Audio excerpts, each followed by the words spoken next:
Como decíamos, una bendición realmente cada vez que nos juntamos como familia espiritual, no solamente en este lugar, sino en todas partes del mundo. El Señor realmente está con su iglesia, preparándola para aquel gran día en que venga a buscarnos a cada uno de nosotros. Y todo lo que tenemos, lo que somos, es por pura gracia.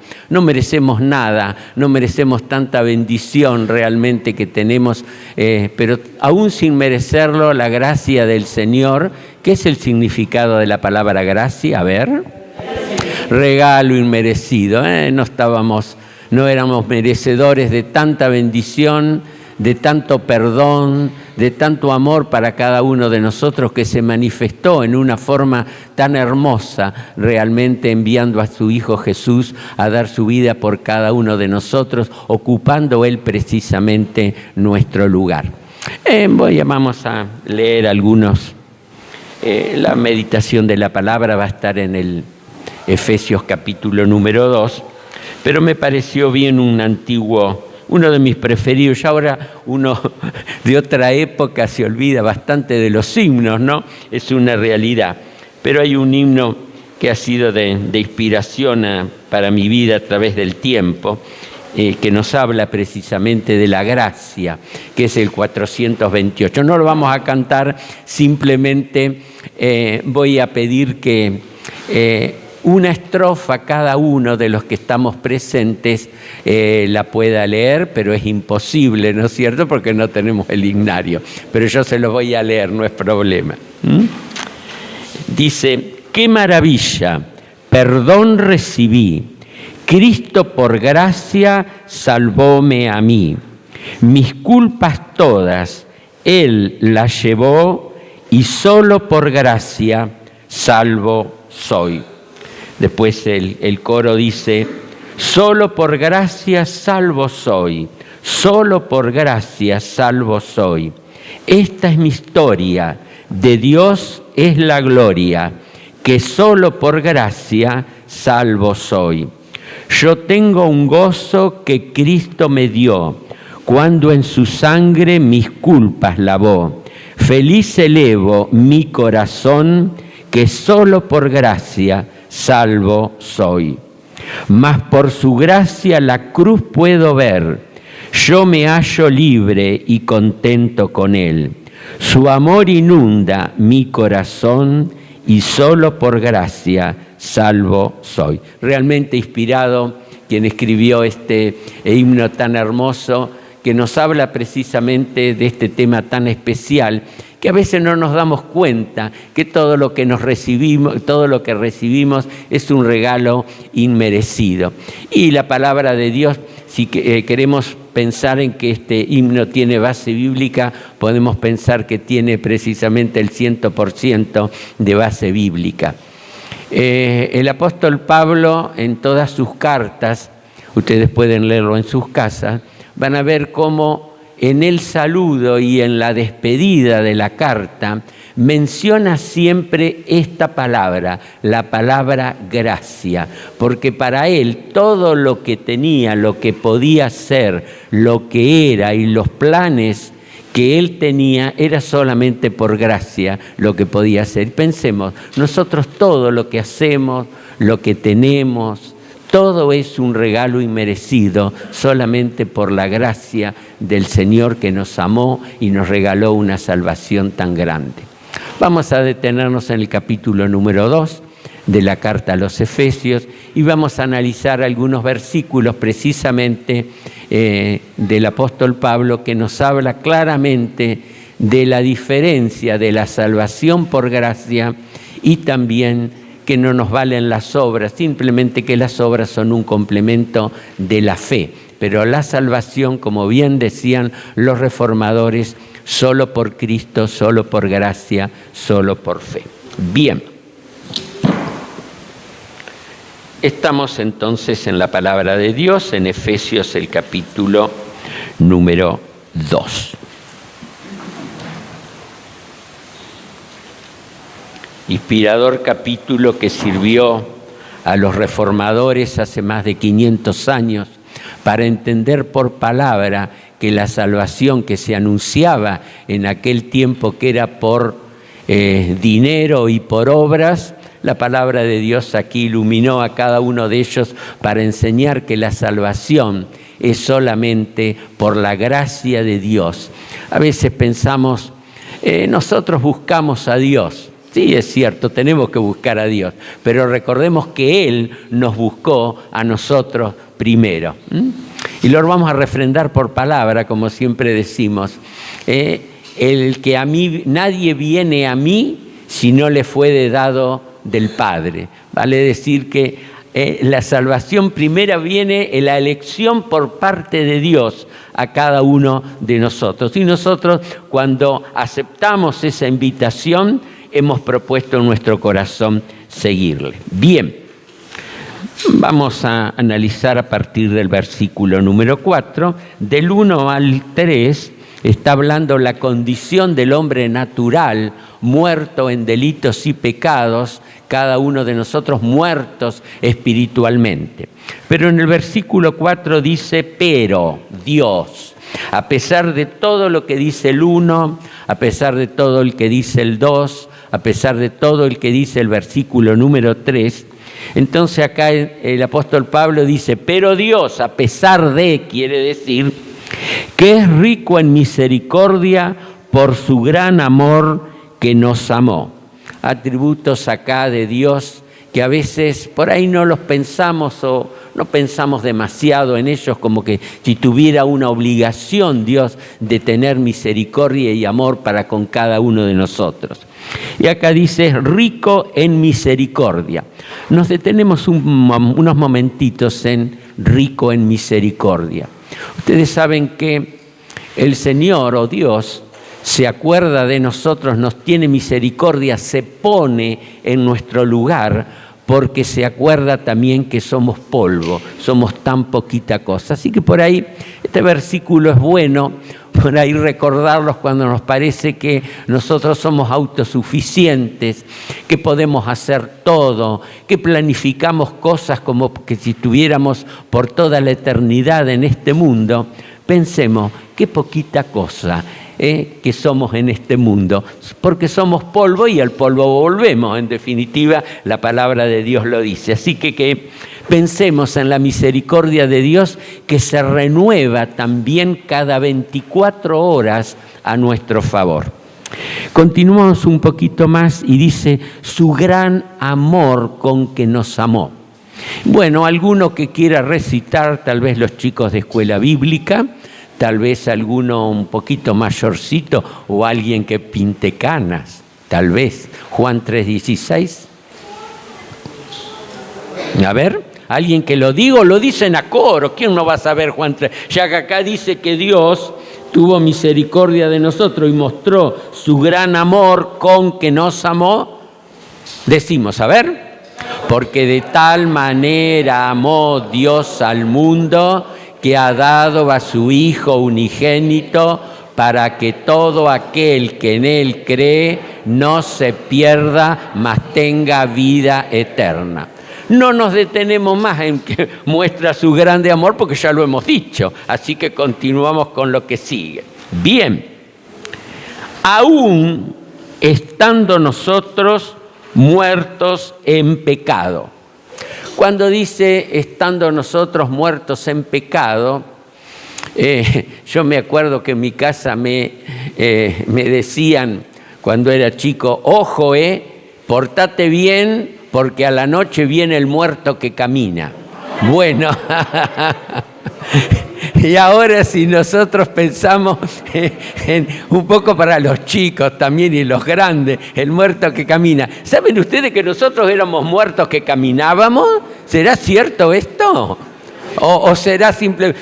Era realmente, antes de conocer al Señor, éramos muertos que estábamos caminando, porque teníamos vida, sí, pero no teníamos, estábamos muertos espiritualmente. Eso es una realidad. Así que recordemos, nosotros éramos muertos caminantes y ahora tenemos vida en Cristo Jesús, muertos estábamos, pero ahora tenemos vida. ¿Se acuerdan que el Señor dice que Él era la luz del mundo? Aunque el que estemos, yo soy la resurrección y la vida, aunque el que esté muerto aún vivirá. Y realmente Él nos dio vida espiritual. Siempre recordemos que tenemos 2 vidas. Decían que el gato tiene 7 vidas porque siempre cae parado. A veces por ahí nosotros con nuestras razones queremos siempre tener la razón y caer parado. De todos modos, estos muertos, ex muertos que caminamos, ahora somos vivos que estamos caminando, Entonces, y todo por la gracia y la misericordia del Señor. Y acá hay una cadena de 3 eslabones. Podemos decir la gracia, podemos pensar en la misericordia y podemos pensar en el amor del Señor. Bien, estábamos muertos, pero ahora tenemos vida espiritual. Y nos dio vida juntamente con Cristo. Porque Cristo dijo, recién lo dijimos, que Él era la resurrección y la vida. El que cree en mí, aunque esté muerto, vivirá. Y ustedes observen que lo que dice en este versículo número 5 está entre paréntesis aquí. Y en el Nuevo Testamento es una de las partes únicas que se menciona la gracia y la salvación entre paréntesis. Como, a ver qué es estar decimos algo y decimos entre paréntesis. Una definición. Así yo me callo la boca un poco. Tomo un traguito de agua también por las dudas. ¿Qué quiere decir cuando leemos algo y encontramos algo escrito entre paréntesis? A ver, ¿será como un muro que está encerrando esas palabras? A ver.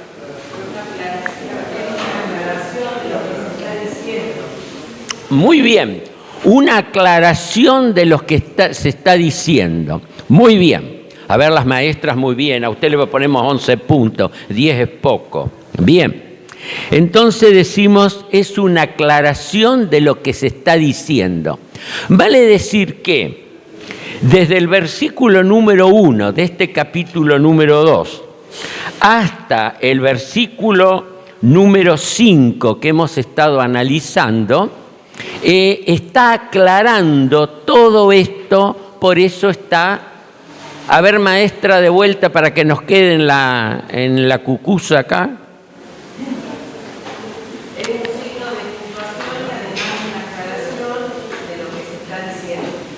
Una aclaración de lo que se está diciendo. Por si a alguno no le funcionaba bien la croqueta en aquel año, en aquella época donde no había gente tan leída como tal vez somos nosotros, está aclarando algo para que piensen que solo lo que ellos tenían era todo recibido por gracia de parte de Dios, para que no pensaran en que por las obras iban a tener un lugar en el reino de los cielos. Era solamente por gracia.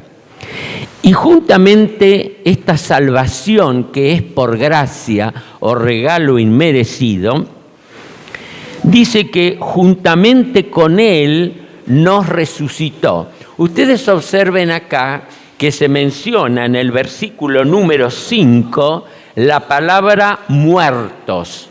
Y en el versículo número 6 habla de resurrección. Volvemos a decirlo nuevamente. Versículo número 5, nosotros estábamos muertos, nos habla de muerte. Versículo número 6 dice resucitó, nos habla de resurrección. ¿Qué es resurrección? A ver. Los ex muertos que caminan, respondan. A ver, ¿qué es resucesión? Volver de vuelta a la vida. Entonces esto, volver de vuelta a la vida, significa que previamente hubo una muerte. Cristo volvió a la vida, ¿por qué? Porque murió. Murió y resucitó. Y gracias que el Señor realmente murió, pero más gracias tenemos que dar a Dios el Padre que resucitó, porque si no estaríamos adorando ¿quién? al pobrecito Cristo crucificado, pero estamos adorando al dueño y a la cabeza invisible pero real de la Iglesia, que es precisamente el Señor, porque Él resucitó de entre los muertos. Y asimismo nos hizo sentar en los lugares celestiales con Cristo. Y acá que dice que nos hizo sentar, el sentarse, ¿qué habla? A ver, de descansar. Y ya que estábamos hablando de los muertos, muertos que caminábamos, que éramos nosotros antes, y ahora por la gracia del Señor somos vivos andantes, estamos pensando en esta ocasión en descansar. Cuando nosotros estamos sentados, descansamos. Si caminamos mucho o hacemos algo, a mí a veces ahora me pasa más que antes. Por ahí voy a una parte, voy a otra, y el almanaque viene que pasa factura, ¿o no? ¿Qué le parece? A ver, ¿pasa factura? Sí. Y a veces llego y digo, ay, me voy a sentar. Qué cansado que estoy. Esa es una realidad. Nos habla de descanso. Pero también Cristo, después que termine nuestra vida terrenal en este mundo, nos va a llevar a un lugar de descanso, que es la presencia del Señor. Allá no vamos a tener ningún problema, ningún dolor, ni ninguna cosa. Así que de todos modos nos gloriamos, nos alegramos en este descanso que vamos a tener en el futuro. Pero acá también podemos tener descanso, porque la vida terrenal también es un adelanto del descanso eterno. ¿Y en qué tenemos que descansar? Tenemos que descansar en las preciosas y grandísimas promesas que el Señor nos ha dejado en su palabra. Tengo mi versículo de hace tantos años, por la gracia del Señor, que el Señor nos dice a cada uno de nosotros. Yo lo hago personal a eso, pero ustedes pueden hacerlo personal o no, o tienen otros versículos. ¿Qué dijo Jesús allá en Mateo 28:20? Yo estoy con ustedes todos los días hasta el fin del mundo. Entonces descansemos en promesas como estas, que tienen que servir de aliento e inspiración en medio de los grandes o pequeños problemas de la vida. Apaga el pico, Josecito. Bien, entonces continuamos un poquito más. Dice, lugares celestiales con Cristo. Bien, ¿quién está sentado del lado derecho del trono de Dios? Jesús, ¿cierto? ¿Invento nuestro o la palabra lo dice? La palabra nos dice. Y siempre decimos que en la mano derecha, salvo que alguno sea zurdo, tenemos más poder. Los que andan con la lavandina ya, ¿con qué se maneja usted? ¿Con la izquierda o con la derecha? Con la derecha, bueno, si nosotros analizamos las manos, los brazos, esta está más gordito que este otro, ¿no es cierto? Es una realidad. Bien. Entonces recordemos que nuestro poder espiritual viene de lo alto, pero de aquel que triunfó resucitando de entre los muertos, nos perdonó, nos justificó delante de la presencia del Padre. Del lado derecho del trono de Dios viene nuestro poder para poder enfrentarnos a las distintas dificultades y quebrantamientos de la vida. Realmente, ¡qué bendición! Nosotros no tenemos poder. Y a propósito de esto vamos a responder por palabra. ¿Qué dijo el Señor? Ustedes que se creen que pueden hacer todos autosuficientes, que a veces muchos de nosotros tenemos ese problema, baja el copete, dice Dios, el Señor. Ustedes sin mí, ¿cómo sigue? No pueden hacer nada. Pensemos siempre, todo lo que podemos hacer en las fuerzas del Señor, podemos. Y en las fuerzas nuestras a veces nos parece que somos todopoderosos. Y a veces tenemos que entregarle el paquete o la encomienda qué barbaridad ante las encomiendas, qué envoltorio tenían, qué pesadas eran. Bueno, por más pesada nuestra encomienda que tengamos en la vida, tenemos que, Señor, decirle, lleva esta encomienda, porque yo realmente no la puedo llevar. ¿Viste? Dice el Señor. No podés llevar, si vos ahora te esforzaste tanto, si vos me hubieras entregado este paquete pesado en tu vida, yo lo podía llevar en tu lugar y en el mientras tanto te iba a bendecir y fortalecer. Continuamos un poquito más. Y mostrar en los siglos venideros la abundante riqueza o las abundantes riquezas de su gracia. ¿Por qué dicen los siglos venideros? Está hablando de la salvación que iba a venir desde ese momento que fue escrita esta carta, o mejor dicho, desde el día en que la iglesia fue fundada por el Espíritu Santo. Ahora en el mes de junio está el Pentecostés, el nacimiento de la iglesia. El otro día hablando con los chicos decíamos, bueno, se celebra mucho la Navidad, está bien, es el nacimiento de Cristo. También se celebra Semana Santa. Hace poquito hemos sido bendecidos con el ministerio de nuestro hermano de la iglesia de Tandil. Y a veces por ahí la iglesia en toda la redondez de la tierra se olvida de su nacimiento, que es precisamente el día de Pentecostés, cuando vino el Espíritu Santo y comenzó su ministerio terrenal aquí, porque Jesús, ¿qué dijo? Ustedes no van a quedarse huérfanos, que estaban bastante tristes cuando pensaban que el Señor se iba a ir y no iba a estar más con ellos. No se pongan tristes, dice. Yo les voy a enviar a un consolador que estará con ustedes para siempre. El Espíritu que yo les voy a dejar es el Espíritu del Padre que estará dentro de ustedes. Entonces, a partir de ese momento nace la iglesia en Pentecostés con la venida del Espíritu Santo. Y no es que los fueguitos, las llamas de fuego estaban en aquel tiempo sobre la cabeza, sino el simbolismo de que el Espíritu Santo, cuando hemos creído y aceptado a Cristo como nuestro Salvador personal, realmente está dentro de nuestro corazón para guiarnos a toda la verdad.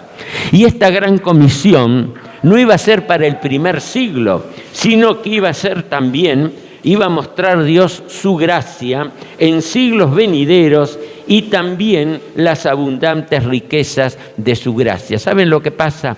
A veces podemos ser pobres económicamente, pero qué importante es que podamos espiritualmente compartir nuestra riqueza espiritual con otras personas. Eso es, entre otras cosas, hay un simbolismo un poco más profundo, pero lo vamos a dejar ahí por razones de tiempo. En su bondad para con nosotros en Cristo Jesús.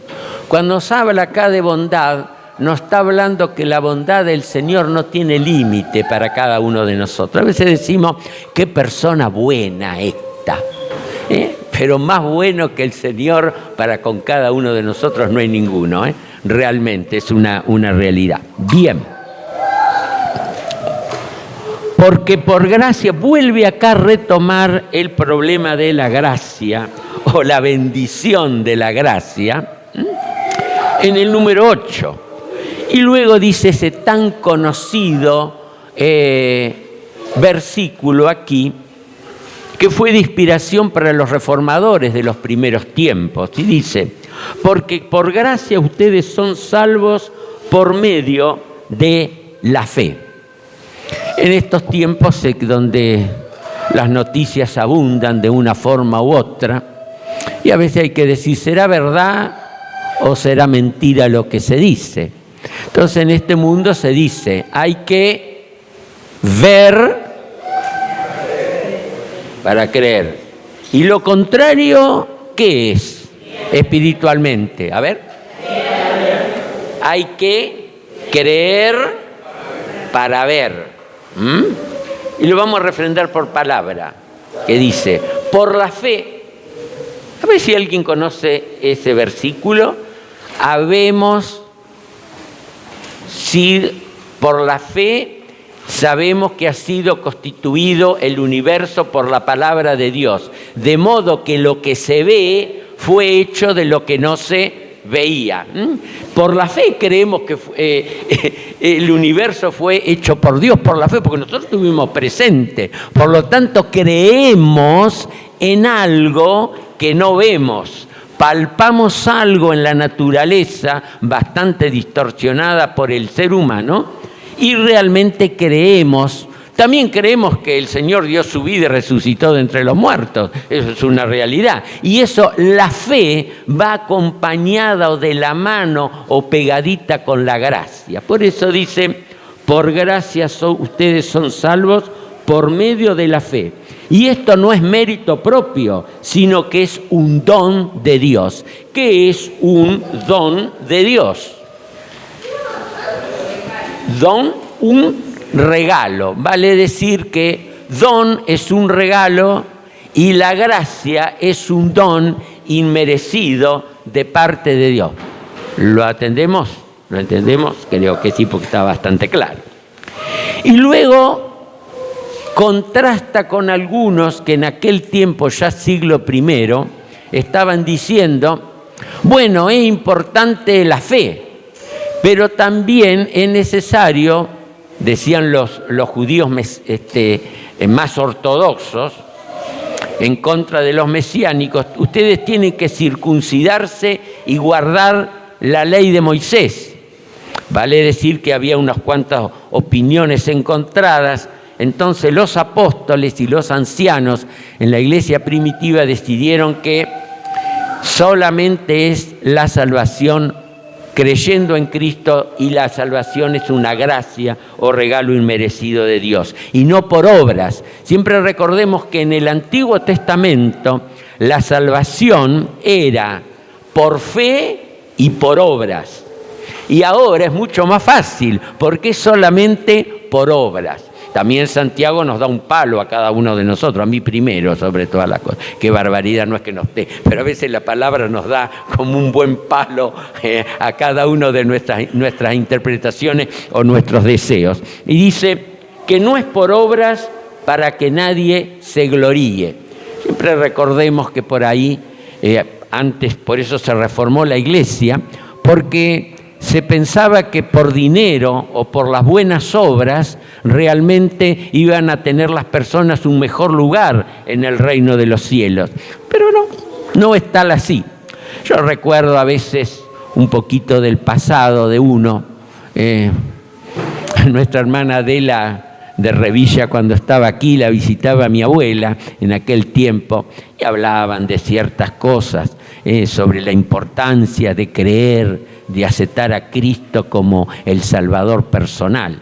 Y ella, metida su idea traída de allá de España por el catolicismo, decía, ¿qué me viene a decir? Ella le decía, la gorda es buena, pero como en broma con la religión, si yo ya tengo yo ya sigo mi religión, y que pregunten aquí en Juárez, cuando yo vine de España, a ver si yo no he ayudado, si no he sido una buena persona. Crié un chico de una paisana, una connacional de ella, hasta los 12, 13 años, y después se lo di a la madre, porque mejor estaría con la madre. Fíjense si no voy a poder entrar en el reino de los cielos, como dice ella. Después me comentaba en casa, si yo soy una persona buena, no es por obras, sino por la gracia del Señor. Nadie se salva por bueno, porque estamos muertos en delito y pecado. Y a veces por ahí la cobertura, la justificación por las obras hace que no veamos la grandeza de la obra redentora de Cristo en la cruz del Calvario por cada uno de nosotros, para que nadie se gloríe. Imagínense en la época de la Edad Media, decías, bueno, los ricos se salvan y los pobres van al infierno, podemos pensar. Era un negocio, Siempre recordemos que solamente por la fe puesta en el Señor y por la gracia salvadora de Cristo somos salvos.